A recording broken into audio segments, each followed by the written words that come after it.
Fresh gunfire at Karachi Airport. Fresh gunfire at Karachi Airport has prompted Pakistan's security forces to relaunch a military operation that ended a 6-hour siege, leaving 24 dead. "We have relaunched the operation and called in additional troops," said Subtain Rizvi, spokesman for the Rangers paramilitary force. "One police officer had been injured," he said. An AFP reporter at the scene said gunshots could be heard inside the airport and that Rangers and elite commandos were rushing inside. The initial assault at the Jinnah International Airport began late on Sunday and raged until dawn, when the military said all 10 militants had been killed. Equipped with suicide vests, grenades and rocket launchers, the militants had battled security forces in one of the most brazen attacks in years in Pakistan's biggest city. Among the 14 victims were security personnel and 4 airport workers. The attack will raise fresh concerns about Pakistan's shaky security situation, and questions about how militants were able to penetrate the busy airport. No one has yet claimed responsibility for the assault, but it came as talks between Pakistan and the Taliban, which began earlier this year, hit an impasse.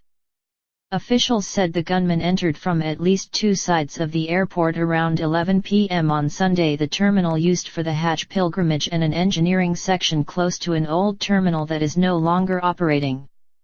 Armed with guns, grenades and rocket launchers, they clashed with the airport's security force, police, paramilitaries and later commandos. Smoke was seen billowing from the airport as fires raged close to planes parked on the runway. An AFP reporter at the airport witnessed 3 huge blasts, in what intelligence officials at the scene said they believed were suicide bombers detonating their explosives. Broken glass and spent gun magazines littered the engineering section where the first exchange of gunfire took place as smoke from grenade attacks began to die down. Syed Saim Rizvi, who was on board a plane on the runway, tweeted, "Huge blast. I do not know what's going on outside, heavy firing started again, full panic on board." The director of the city's main Jinnah hospital, Simi Jamali, said 11 bodies including 9 security personnel and 2 civilians had been brought in, along with the partial remains of 2 other unidentified bodies. Another 21 people were wounded, he told AFP. A spokesman for PIA, Mashud Tajwar, said 2 domestic flights bound for Karachi had been diverted to nearby airports.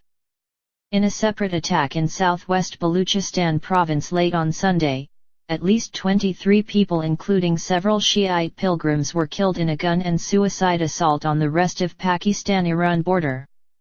The attack came when a bus carrying Pakistani pilgrims returning from a visit to holy Muslim sites in Iran stopped at a restaurant in the Pakistani town of Taftan, about 700 kilometers southwest of the provincial capital Quetta.